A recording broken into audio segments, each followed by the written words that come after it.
Zgjohu si firi po pret. Zgjohu a do mbereqet. Jeni qumë si fir që dhe ju boft mirë. Koha kur Allahu dërgon shumë shirë. Jeni qumë si fir që dhe ju boft mirë.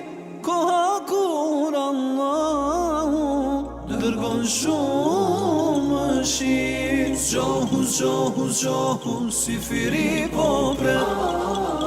Zgjohu a do mbereqet. Lul Allah i bereqet për këtë sifir. Dashtë Allahu inshallah që shton bereqetin në familjen tuaj dhe inshallah ju vim gjithmonë për të mirë edhe për punë të hajrit.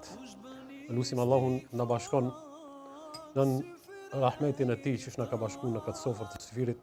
Dashtë Allahu inshallah mas pari ajo është i kënaqur dhe i pajtuar me niyetet tona, me veprat tona edhe me krejt jetën tonë. Vërtet kjo është një begati e madhe të cilën e përjetojnë besimtarët musliman gjatë këtij muaji të bekuar të Ramazanit. Edhe kjo dhunti që Allahu Azza wa Jall vërtet na ka begatuar me këtë.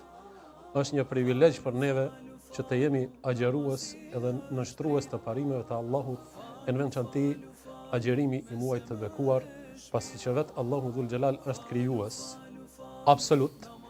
Edhe ai e ka ditë se kjo krijesë për çka ka nevojë, edhe çka është e mirë dhe e dobishme për ata, për jetën e tij, për shëndetin e tij edhe në përgjithësi. Prandaj ni'metet e Allahut Azza wa Jall janë të pafundta dhe të panumërta. Ku Allahu Azza wa Jall në Kur'anin e Kerim thot: "Wa in ta'uddu ni'matallahi la tuhsuha." Vërtet nëse orvateni edhe mundoheni që mirësitë e Allahut të llogaritni në to se sa janë, nuk keni të arrini në një rezultat të cilin do ta merrni. Mirë po, mirësitë e Allahut janë panumërt. Mirësia më e madhe e Allahut Azza wa Jall është që Allahu na ka falë në këtë fe, në këtë din, në Islam. Prandaj neve duhet qenë mirënjohës dhe falëndërues ndaj Allahut Azza wa Jall që na ka falë në dinin Islam, ku fjala Islam, origjina e fjalës Islam rrjedh nga fjala el-istislam. El-Islam nga fjala el-istislam. Çka do të thotë? Nënshtrim i plot ndaj parimeve të Allahut Azza wa Jall. Qoftë që janë ato urdhna apo ndalesa. Pa marrë parasysh. Prandaj, ai besimtar i cili vërtet ju nënshtrohet plotësisht Allahut gjatë këtij muaji duke kry ibadete, nga agjerimi, nga namazi, nga namazi i taravive gjithashtu, po ashtu edhe leximi i Kur'anit apo dëgjimi i Kur'anit gjithashtu llogaritet ibadet për besimtarin. Pra Allahu Azza wa Jall në Kur'anin e Kerim ka thonë: "El-yawma akmaltu lakum dinakum wa atmamtu alaykum ni'mati wa raditu lakum al-islam dina." Pra sot unë u plotësova juve Islamin, fen që Allahu na ka çu edhe na ka dhënë si dhunti më të madhe përmes Muhammedit alayhi salatu wassalam, sot e kompletova këtë unë. Ni'mat i Allahut është që je në Islam. Edhe ni'mat i Allahut është që je i përpikt dhe i përfillt në atë çka e praktikon gjatë jetës tënde. Prandaj i lumt çdo atij besimtari, çdo atij muslimani që është i sinqert edhe i realt në praktik ndaj parimeve të Islamit. Prandaj nuk është që janë të barabartë ata të cilët agjerojnë me ata të cilët nuk agjerojnë. Nuk janë të barabartë ata të cilët e falin namazin me ata të cilët nuk e falin namazin. Nuk janë të barabartë te Allahu, pra me një fjalë, krejt ata që veprojnë me ata që nuk veprojnë, apo edhe e kundërta. E te Allahu meritat janë ata të cilët janë në fush veprim, edhe do ta marrin shpërblimin te Allahu Azza wa Jall me do e mos. Prandaj jeta e kësaj bote është e asaj natyre që ecën shpejt. Ja pra, neve shumë shpejt e dim se Ramazani i kaluar apo i vitit të kaluar ka qenë, thuti, dje ka qenë. Ja, pra jemi gjatë kohës së Ramazanit që vërtet edhe kjo ecën shpejt. Edhe kjo ecën shpejt, edhe ikin ditët me shpejtësi, Prandaj nuk e dim neve se vitin e ardhshëm a do të jemi, a do ta presim Ramazanin apo nuk do ta presim, sikurse çka shumë prej njerëzve tanë që i kemi prej të dashurve tonë që vitin e kaluar i kemi pas, si vjet nuk i kemi. Në shumë familje kjo ndodh. Prandaj duhet që të jemi si qelë, si hapur, që kohën ta shfrytëzojmë maksimalisht. Edhe na vjen keq para ata që vetes i thonë besimtar, nga ana tjetër kur ti shohish në fush veprim me parimet e Islamit, me parimet e fesë, ta shohish në namaz, nuk ka namaz, nuk e fal namazin, apo nuk e fal xhuman, apo nuk agjeron Ramazan. U ka bën shumë normale që ti shohish prej besimtarëve musliman, nga ana tjetër, do thotë nuk vepron. Mirë po, një ditë do të vjen për të gjithë neve ku do të ballafaqohen me atë çka është përfundimi i jetës, që është vdekja. E prandaj, te andej, çka merr me veti njeriu? Çka merr me vete? Asgjë përpos atë që e ka vepruar, e ka punuar për hir të Allahut në këtë dunja. Do thotë veprat janë ato të cilat e shoqëron njeriu te andej. Edhe një ditë do t'i dalin si dëshmi pozitive ai i cili ka vepruar dhe ka punuar para Allahut Azza wa Jall, edhe do të përgazohen momentet e vdekjes, do thotë ju vin me lajke përgazuese, ku thot Allahu Azza wa Jall, innal ladhina qalu rabbuna Allahu thumma istaqamu tatanazzalu alayhimul malaikatu alla takhafu wala tahzanu wa abshiru bil jannati allati kuntum tu'adun.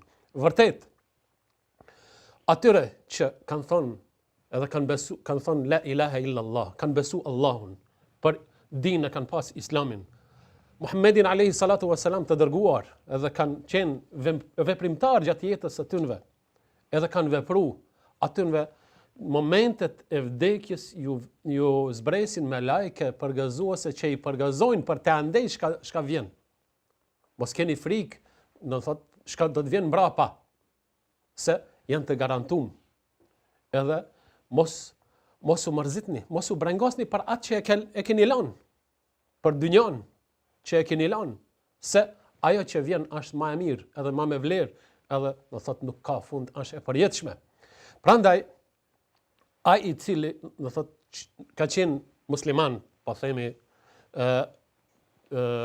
kushtimisht vetëm me emër, e ka ditë vetën si musliman, edhe në fush veprim apo në vepra nuk ka pas punë të mirat, hajrit, që vërtet vdekja e ka gjetë ashtu në atë mënyrë pa u pendu, edhe pa u kthyer te Allahu Azza wa Jall, ata njerëz do të bëhen pishman për atë çka e kanë kalu.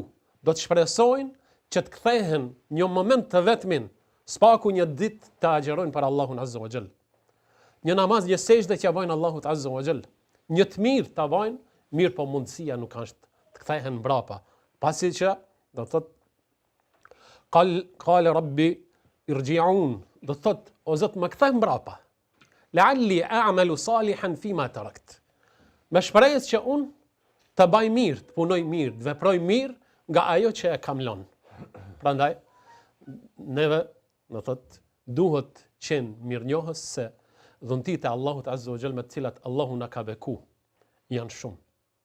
Vërtet, duke fillu të cilat janë brenda në Islam, duke fillu nga namazi, që është obligim ditor për besimtarin, për muslimanin, 5 herë në ditë.